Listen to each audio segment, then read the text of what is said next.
In 2008, the world economy was falling apart. Banks were collapsing, jobs were vanishing, and fear was everywhere. But for Elon Musk, the storm outside was nothing compared to the war raging inside his life. Most people knew him as a millionaire from PayPal, the eccentric man talking about space rockets and electric cars. Musk had personally invested over $100 million of his own money into SpaceX. And now people were whispering that he was just another rich guy playing with fire. Costs were exploding. Investors were losing faith. Critics called it a rich boy's toy. Employees were quitting. The media was mocking him. Tesla was bleeding cash at a terrifying rate. But few knew how close he came to losing everything. At the time, Musk was running two companies, SpaceX and Tesla. Both were revolutionary. Both were insane ideas to most people. Musk watched the launch with his team, holding his breath. They offered SpaceX a $1.6 billion contract to resupply the International Space Station. Overnight, SpaceX went from joke to legitimate player. His team had started working around the clocks, sleeping in the factory, skipping holidays, trying to survive one more day. In the final week of December 2008, on Christmas Eve, Tesla closed a last-minute round of funding. It was just enough to keep the lights on. That day, Musk broke down in tears. The weight of years of ridicule, stress, and near-total collapse came crashing out of him. He borrowed money. He lived off credit cards. I was borrowing money for rent. Tesla and SpaceX were both going bankrupt. I was getting divorced. It was just terrible. Elon sold more of his belongings, but he didn't want to be comfortable, wanted to change the world. He reached out to investors, pitching Tesla as if his life depended on it, because it did. He sat down, eyes wide, and said nothing. Tesla is the most valuable car company on the planet. But those victories were born from nights with no sleep, from silent tears, from the terrifying silence of almost losing everything. As the rockets soared into the sky and finally reached Earth's orbit, cheers broke out. Musk didn't cheer.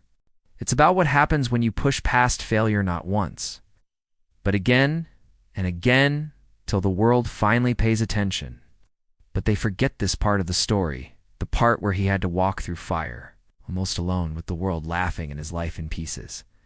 He looked like a man who had just come back from the edge of death. That launch was the turning point.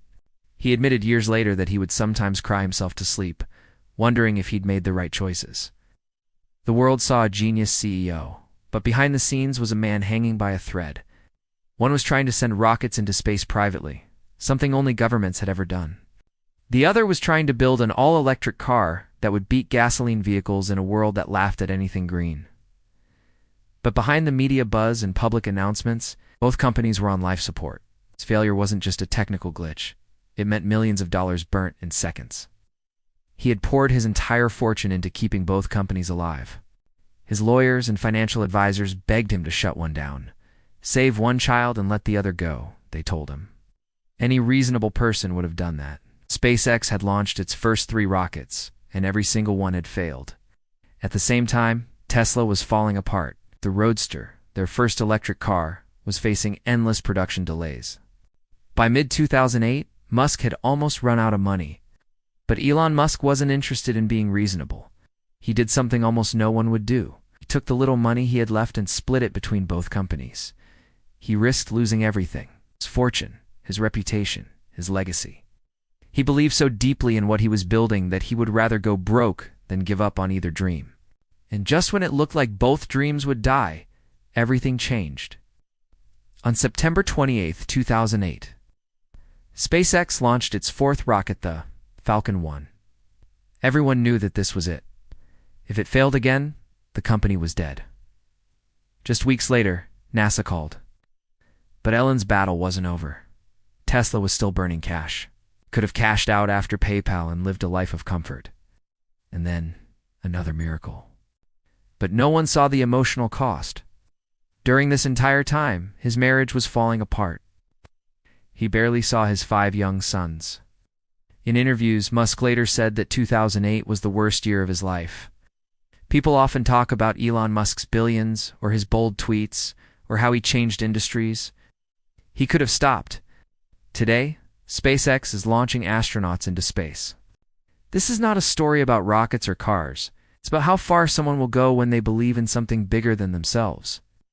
It's about a man who stood at the edge of total collapse, looked down, and still took one more step forward. Not because he was sure he would fly, but because he refused to stop walking.